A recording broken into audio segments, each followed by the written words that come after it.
Tirar o de um.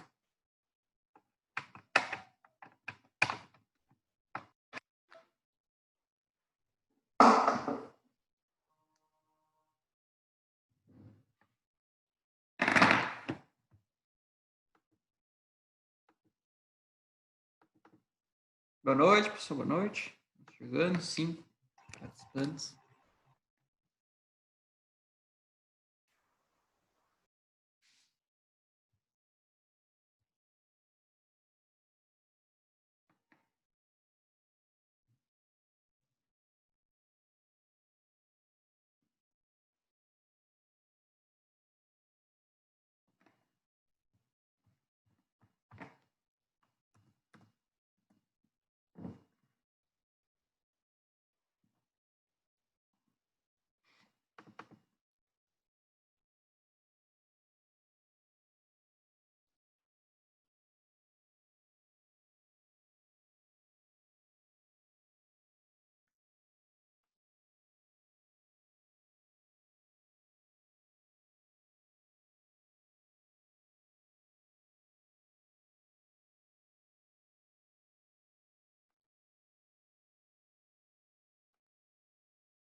Alguma dúvida, pessoal? Alguma questão aí para a gente ver antes da aula?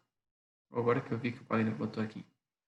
Poderia explicar o exercício, explicar a B do exercício 1 da lista 5. Achei o ângulo, porém, como posso achar quanto aumenta a dimensão na aba?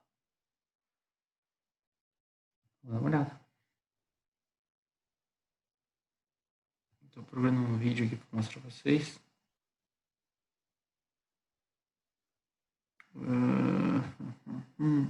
Em outro lugar.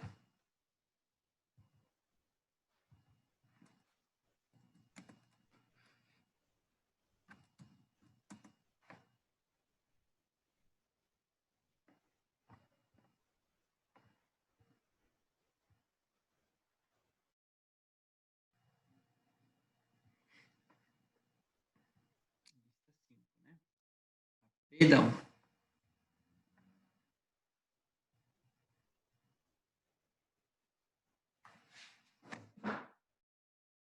Ah, sim, lembrei.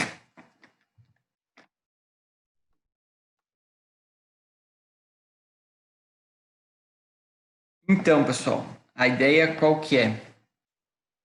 A ideia qual que é?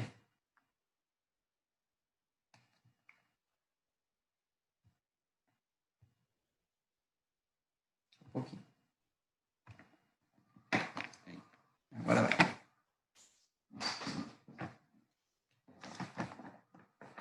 Qual que é a ideia? Vocês têm um perfil U, tá? Que idealmente seria essa forma 78,5. Tá? Porém, vocês calcularam que se você dobrar 90 graus, haverá um retorno elástico e a tua peça ficar mais aberta. Tá? Então, eu estou pedindo essa dimensão aqui.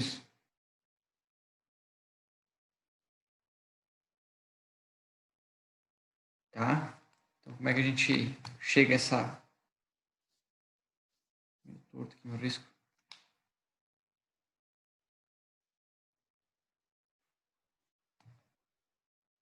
O valor teórico seria 90 graus. Vocês calcularam o valor de retorno elástico, sei lá, 100 graus. Tá? Portanto, aqui a diferença, vocês têm 10 graus.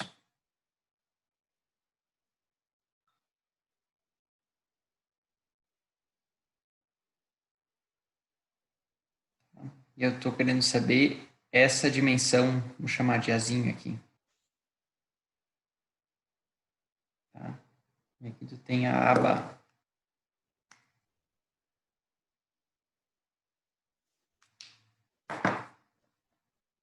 Então, se eu fizer tangente deste ângulo aqui, vou chamar de alfa, é igual a cateto oposto sobre aba. Então, você descobre que o Azinho tem que ser aba vezes a tangente do ângulo.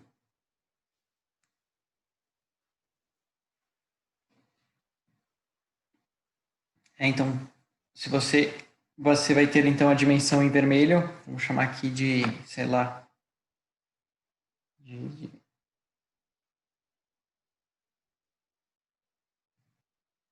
B, Bzão. Então, Bzão vai ser igual a 78,5 mais 2 Azinho. Tá? Esta aqui é a ideia. Ué, achei.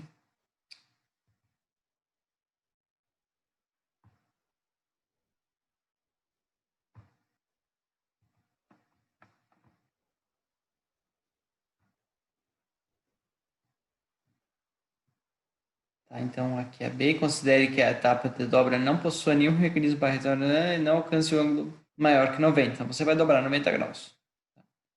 Calcule o ângulo de retorno elástico. E quanto esse ângulo aumenta a dimensão de 78,5.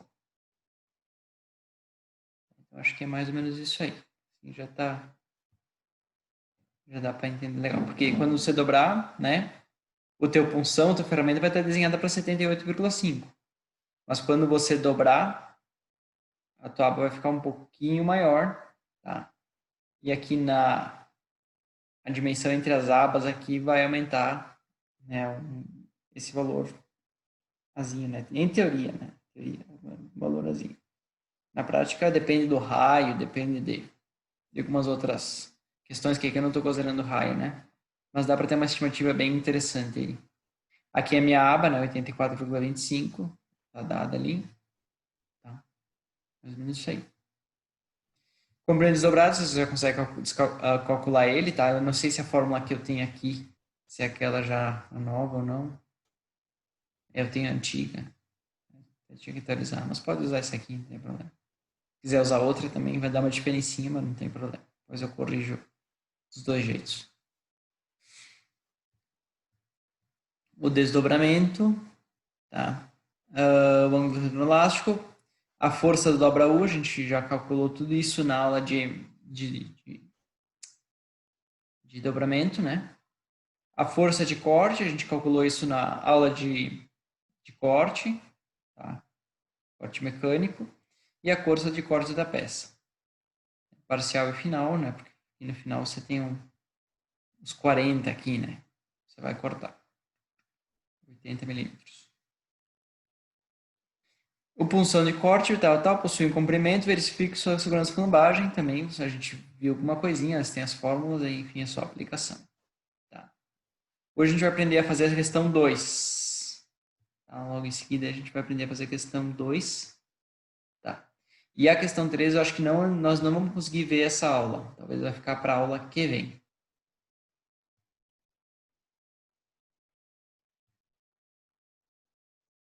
Beleza? Mais alguma questão? Ou vamos tocar para frente?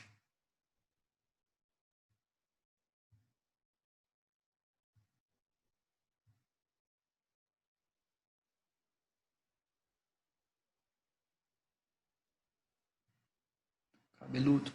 Bandeira vermelha. Ah, perdão, eu não postei, né? Eu joguei pro YouTube, mas não botei no mudo, tá? Eu acho que hoje, depois da aula, ou no intervalo mesmo, eu já coloco aí, mano. Foi erro meu, tá? Correria da semana passada aí. Se vocês olharem no meu YouTube lá, tá lá a aula, tá? Mas eu não joguei ainda pro mudo, foi...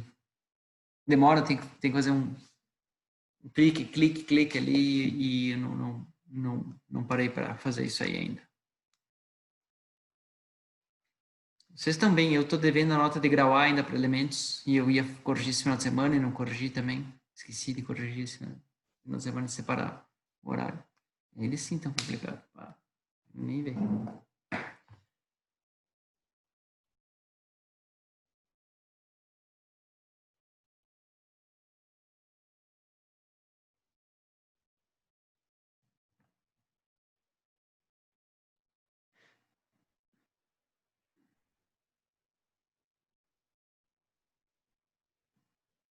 Bom, vamos lá.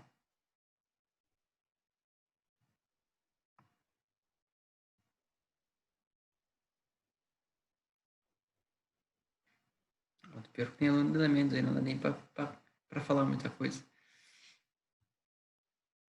Bom, pessoal, então a gente viu já, tá, nas últimas aulas aí, a parte de corte mecânico e dobramento, tá? Então a gente deu uma pincelada por cima, né? Eu sei que é meio superficial, mas é o que a gente consegue fazer aí. Acredito que algumas dúvidas vocês tenham, eu consegui sanar e consegui gerar algumas outras dúvidas, né? Mas isso faz parte aí do processo de aprendizagem. A parte do corte mecânico tem, enfim, a questão do dimensionamento, que é o que mais é cobrado da engenharia, dos engenheiros, né? Saber dimensionar qual é a força, qual é a posição da espiga, né? Tem tudo, a gente deu uma pincelada boa em cima dessa questão. A segurança da flambagem, o dimensionamento de funções, né, de aços, embora isso fique um pouco né, subentendido ali no decorrer da aula. Na parte de dobramento, a gente viu o cálculo de desdobramento, né, que também é uma coisa que é muito solicitado de engenheiros, embora os softwares já façam isso automaticamente, mas você precisa saber colocar lá o fator K adequadamente. Então, a gente deu uma boa olhada em como encontrar o fator K, né, teoricamente e praticamente, né? Então, se você tem uma peça, mediu, você consegue ir lá e, através das equacionamentos, voltar atrás do fator K desejado. E se você não tem nem ideia de qual é o fator K, você pega os dados do material e calcula o fator K estimado aí. Então, acho que isso também ficou bem legal. As forças de dobra, a gente viu por cima também, as fórmulas de literatura, né? De literatura. E alguma questão de retorno elástico ali e mecanismos para evitar o retorno elástico. Tá? Hoje, a gente vai começar a estudar estampagem. Tá? Estampagem é um assunto muito amplo, né? Porque cada componente estampado é um componente estampado, né? Você tem a rigidez do material, a rigidez da chapa, né, é um elemento crucial para a estampagem, tá? Porque essa rigidez ela vai causar enrugamentos, certo? Ela vai causar um retorno elástico elevado, porque ela é pouco rígida, tá? E a redução da espessura dela pode ser muito crítica, porque você já está trabalhando com chapas, às vezes, né? Algumas vezes com espessura fina, ou mesmo se for com uma espessura um pouco mais grossa, mas ela não aceita muita redução na espessura. Então, conforme você vai reduzir a espessura no processo de estampagem, essa redução pode ser crítica, tá? Então, esses fatores, né? A geometria, a falta de rigidez, né, do teu produto, por se tratar de uma chapa, uma espessura fina, né, em relação às outras dimensionais, e a resistência do material, por assim dizer, né, a resistência ao afinamento da chapa, né, que muda muito conforme as propriedades do material, conforme a qualquer variável metalúrgica, não precisa nem ser química, né? O Emerson falou já na aula passada ou outra, não me lembro, que essas normas que a gente conhece de SAI, né, SAI 1020, ela somente especifica a composição química, não especifica as propriedades mecânicas, tá? E na parte de estampagem, principalmente, você tem um certo compromisso com a seleção do material, tá? Compromisso com a seleção do material e compromisso para o material vai mandar muito na tua qualidade, tá? No teu processo. Você tem um compromisso de escolha de material e de controle desse material, tá? Bom, então o que é estampagem? Estampagem é um termo muito amplo, tá? Porque tudo é estampado. Se você pegar um garfo, ele é estampado. Uma faca, que é uma geometria totalmente diferente. Como é que é feita uma faca? Por estampagem. Uma panela, como é feita uma panela, que é uma geometria diferente? Estampagem. Uma pia, estampagem. Um capô de auto de um veículo, estampagem. Tá? A porta, enfim, estampagem. Você pega um suporte lá de 8 milímetros de um veículo comercial, de um caminhão, tá? Um suporte lá, qualquer um, de suporte da cabina, suporte enfim, do tanque, né? Suporte do paralama, suporte é estampagem. Então, tudo é estampagem, tudo se chama estampagem. Então, é um universo muito grande e a gente tem que saber algumas diferenciações entre elas. Uma moeda, como é que é feita uma moeda? Uma moeda estampada, né? Mas é um processo de gravação, né? Um processo de estampagem diferente.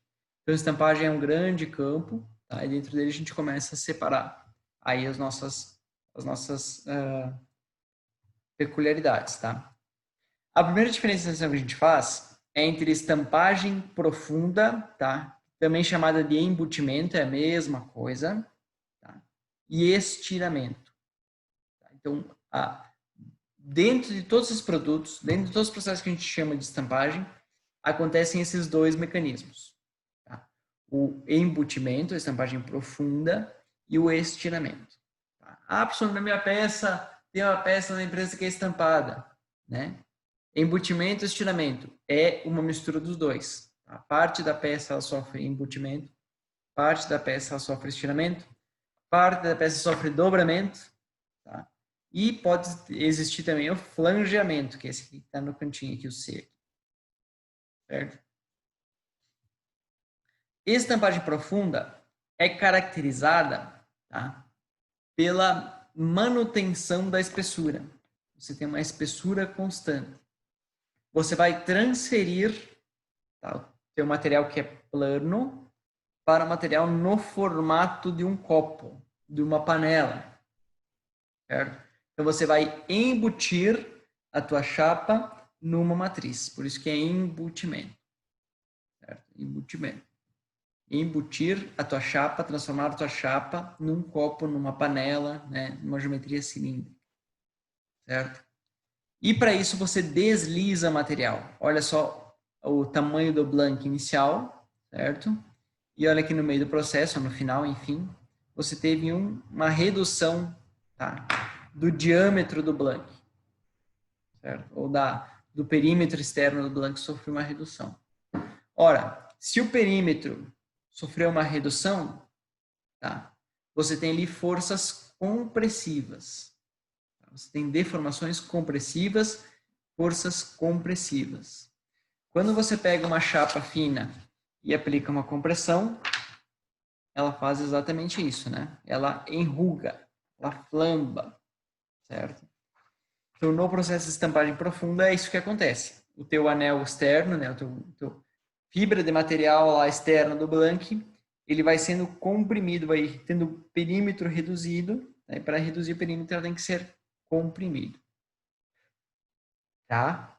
E a área é embutida para dentro da matriz. Tá? Então, esse é o processo de estampagem profunda.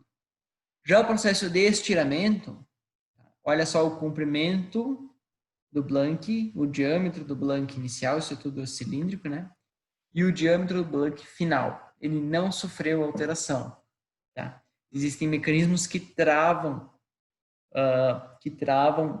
pode ser direto ou indireto, né? Mas travam, evita que tua chapa seja embutida dentro da matriz. Tá? Evita que sua chapa seja embutida para dentro da matriz. Nesse processo de estiramento, você tem um aumento da área superficial. Então, se você, volume é constante, você aumenta a área, significa que você tirou de alguma outra dimensão, e essa dimensão é a espessura. Então, no estiramento ocorre a redução significativa de espessura. A espessura é convertida em área. E aí, diferente da estampagem profunda, você não tem compressão, você tem só mecanismos de tração. Tá? Então, ele se torna, sei lá, menos problemático, talvez mais simples, né? Enfim, tem essas diferenças. Então, o embutimento, você tem espessura constante, tá? Relativamente constante, tá? Espessura constante é impossível de se obter, você vai ter uma variação, mas se tende a manter ou se mantém a espessura constante, tá? E no estiramento, você assume que com certeza vai ocorrer uma redução de espessura e essa redução de espessura vai ser convertida em área. Você vai aumentar a área do teu componente, tá? E flangeamento é quando você tem um furo no teu blank, tá? Você vai fazer um processo de expansão desse furo. Eu gosto de chamar de remanche, né? Remanchar o furo, tá? Também é em todos os estados, tá? Ó, na estampagem profunda, certo? Ó, você tem tração, e aqui você tem compressão, encolhimento do flange. No estiramento você tem tração biaxial, tá? E no flangeamento você tem estado plano de deformação, né? Então são estados diferentes de deformação. E tração aí no sentido tangencial, né, ou circunferencial do teu furo. Tá? Então, são estados de tensões diferentes. Estados de tensões vão gerar deformações diferentes. O material vai se comportar de maneira diferente entre esses três estágios. E tem ali no lado direito o dobramento, né? O dobramento onde você tem deformação só em um sentido, então também estado plano de deformação. Certo? A chapa também vai se comportar de maneira diferente. Beleza? E aí, com processos de estampagem, a gente consegue inúmeras formas. Tá? Aí tem o veículos, eu já tinha mostrado essa foto para vocês, né? A área de branca, né? O nome? Eletrodomésticos, né? Linha branca, né? Eletrodomésticos, geladeira, fogão, e por aí vai. Tem muito produto estampado nessa área. Ar-condicionado, né? Área aeronáutica, certo? E por aí vai. Por aí vai. Tá? Esse que a gente consegue ver, isso aqui é um ensaio, tá? Justamente para verificar quanto o teu material resiste à estampagem, certo? Esse aqui eu acho que é o Nakashima, Nagamura, depois tem o nome certo ali para frente. E a gente observa, né, ó, num estado de estiramento, tá, onde eu tenho, não estou com o material travado, certo? Então, uma pequena ruga nessa parte do material. E conforme eu vou aumentando a largura do meu blank, certo? Eu vou travando mais meu material e vai aumentando a ocorrência de enrugamento. Então, fica claro que o estado de tensões, o estado de deformações deste material para esse material é diferente. Tá? É diferente. E é a mesma ferramenta. Eu só mudo a largura do meu componente. Tá? Coisa que a gente já tinha mostrado. Opa. Aqui. Troquei um slide pelo outro slide. Deixa eu tirar esse aqui, minha cara da frente aqui. Não precisa também.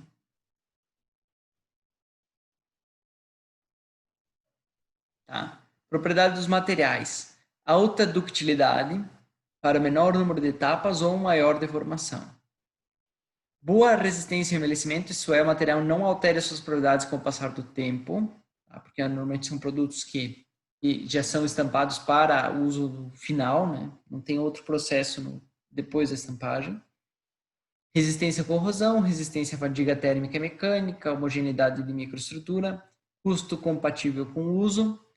Aqui está um segredinho, né? Baixo nível de inclusões e segregações para evitar trincas prematuras. Tá? Óbvio que o material estampado tem que aceitar revestimentos também, porque ele já é um material de uso final, né? De uso final. E a capacidade de gerar produtos estampados com bom acabamento. Então, você vê ali, você tem veículos, tem travessas, talheres, todos os produtos estampados aí com bom acabamento. Tinha mais uma de material? Não, achei que tinha.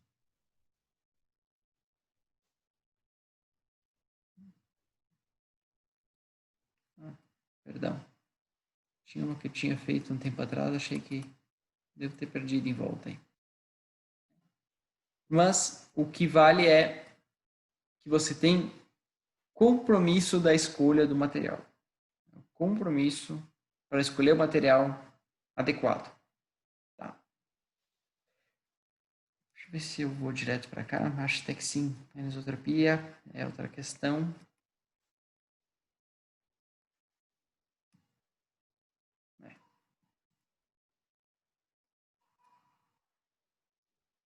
Eu podia falar isso aqui primeiro. Depois a gente volta um pouquinho lá para cima. Então, aqui está um processo clássico de embutimento. Tá? É esse que a gente estuda, é esse que a gente calcula, esse que tem fórmula na literatura. Certo? Seria a conversão da chapa, do blank, do disco, tá? Em um copo. Certo? A gente está fazendo em uma etapa, mas isso pode ser feito em 2 ou mais etapas. Tá? Eu acho que tem mais imagens feitas. Esse processo é embutimento, estampagem profunda ou repuxo. Tá? Repuxo porque é o mesmo mecanismo, né? Um mecanismo muito antigo, é torno de repuxo, né? Que transformava a chapa numa geometria, né? Sei lá, parabólica, né? Isso aqui é em torno, né? Então, imagina ali uma vasilha, certo? Isso o pessoal fazia muita coisa, né? Calotas, enfim, né? Panelas, e dá para fazer muita geometria com isso. E isso era manual, tá? Isso é manual, esse processo é manual. Essa ferramenta ali é moldada por um operador. Claro que tem um apoio, tem uma alavanca, tem lá para você conseguir controlar a força, mas isso é o processo de repuxe, torno de repuxe e quando você faz isso em uma ferramenta, também o pessoal chama, né, no chão de fábrica, de repuxe, né, ferramenta de repuxe. Tá? Mas o nome mais adequado seria embutimento. Tá? Ou estampagem profunda, embora estampagem profunda, tudo a estampagem profunda é amplo também, né? Então esse aqui seria o embutimento, embutir a chapa na matriz. Tá? E aqui a gente tem o processo de estiramento, tá? Então, esse é o ensaio Erickson, feito para medir a capacidade de estiramento do material. Tá? E ele é comparativo com ele mesmo, né? Isso é muito complicado de você relacionar esse ensaio com o teu processo. Tá? Mas ele gera limites de espessura, até quando que eu consigo reduzir a espessura, né? Quanto profundidade eu consigo atingir, certo? Então ele tem essa utilidade, essa visão, né? Então é bem aplicação bem prática, né? Não tem muita teoria envolvida. E de novo, quando a gente, né, pensa em componentes aleatórios, né, geometrias complexas, a gente tem uma combinação de estiramento e embutimento. Normalmente você não tem só embutimento, só estiramento, tem uma mistura dos dois. Tá? Problemas, rupturas, né, por causa da redução da espessura, ondulações, e no embutimento você tem rugas e problemas com retorno elástico. Aqui também vai ter retorno elástico, mas enfim. Aqui você tem uma amostrinha, tá? De uma ferramenta que, enfim, de mais de um passe, né? Mais de um passe de estampagem. Acho que tem mais uma coisa, não. Mais de um passe de estampagem. Então, aqui você tem um passo, tá? Então, tem a chapa, pá, prensou, tá estampado, certo? 2 passos, você vai fazer um copo, tá? Vai fazer um copo, e depois você vai reduzir o diâmetro desse copo. Então, você tem aqui o prensa-chapa, que vai ser essa Stampenför, aqui, né? Essa parte amarelinha aqui mais viva. Ela vai prensar o cantinho da chapa e você vai realizar aí a estampagem da segunda etapa. Tá? A estampagem da segunda etapa. Por quê? Porque reduzindo uma etapa só, você tem muita compressão, né? Muita compressão. E aí você sobrecarrega o teu material e gera mais rugas. Fazendo assim, você reduz a pressão ali de compressão do teu material, já gera uma rigidez, né, nessa estrutura tubular e facilita a estampagem. Tá? Facilita, você consegue atingir profundidades maiores, tá? de estampagem. E aqui tem quem já foi lá para Tramontina, quem já visitou, a estampagem invertida, tá? Onde são 2 estágios num só. Então, o primeiro estágio gera, né, uma redução do diâmetro, tá? Que seria esse laranjinha aqui, certo? E aí, conforme a tua prensa continua a descer, ela é gerada, ela é invertida, certo? E gera aí a segunda redução. Então, quando acabou a primeira redução, já começa a segunda redução. Tá? E é assim que a Tramontina trabalha, ela é um dos pioneiros dessa aplicação desse ferramental no Brasil, tá? Embora isso já existia fora, mas ela trouxe, ela é um dos pioneiros aí de uso desse ferramental no Brasil. Tá? Para isso se utiliza principalmente prensa hidráulica, tá? E se prioriza que você tem aqui a almofada, certo? Que são a prensa, né, de baixo para cima, né? O mecanismo de baixo para cima da prensa, né? As placas, tá? Por que isso, pessoal? Porque vocês talvez repararam, talvez não repararam, mas em todos os processos de estampagem, você tem a força de prensar a chapa e a força de estampar. Então, normalmente você atribui uma dessas forças para a almofada, a parte de baixo da prensa, e a outra para a parte de cima. Tá? Ah, mas então, professor, deixa eu ver se tem uma margenzinha aqui, não. Eu também acho que estou bloqueando. Será que eu estou a apresentação certa também? Vai saber.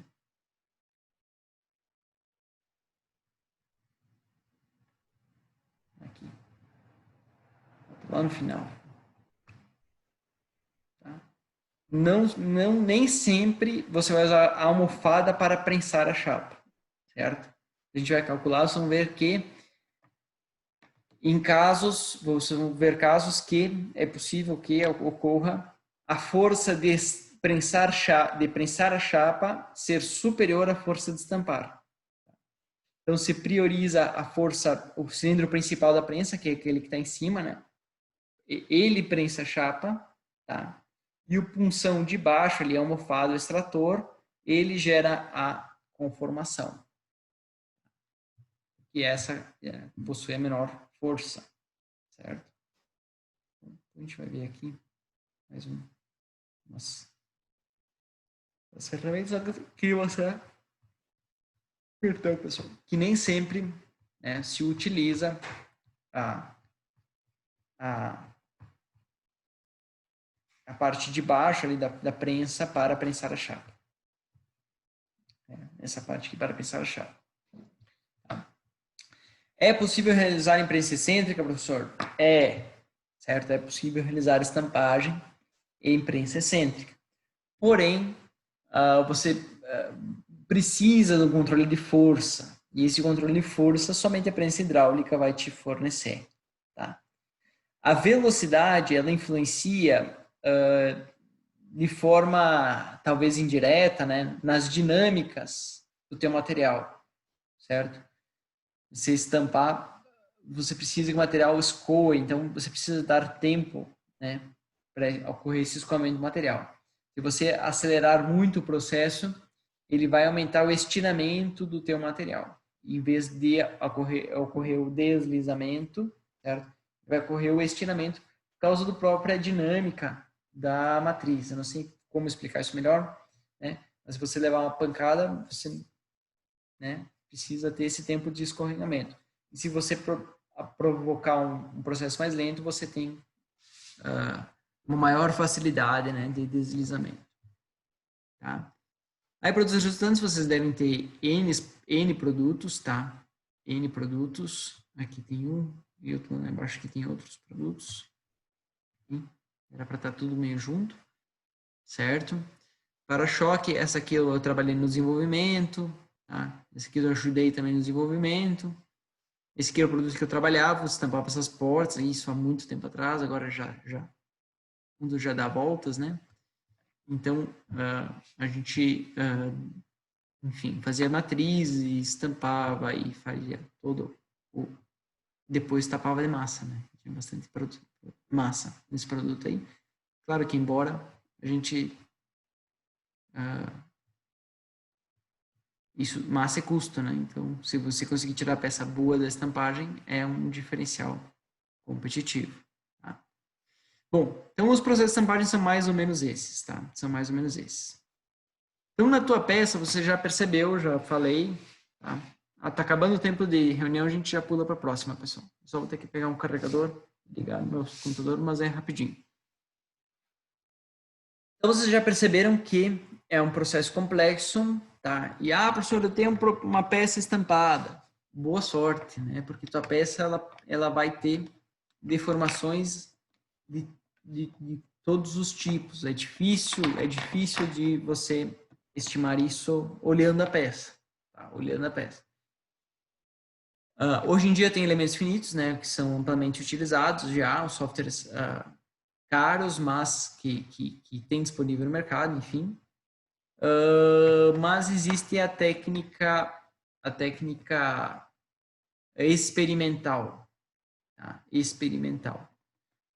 Como que a técnica experimental funciona? Você pinta o teu blank com geometrias circulares, tá? Com esses padrões aqui. Aí, esse tipo de padrão.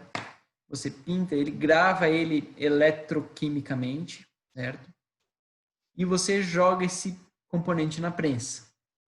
Tá? Joga esse componente na prensa. Aí o que vai acontecer? Dependendo do estado de tensões, dependendo do tipo de deformação que você vai ter na tua peça, essa bolinha, tá? Essa gravação, esse círculo, vai se comportar de uma forma um pouco diferente. Tá? Vai se comportar de uma forma um pouco diferente. Ela pode... Eu sei que a imagem também é ruim, tá, pessoal? Mas é o que a gente tem aí. E bate pronto. ela pode aumentar, se transformar numa elipse. A gravação inicial no círculo, estampei,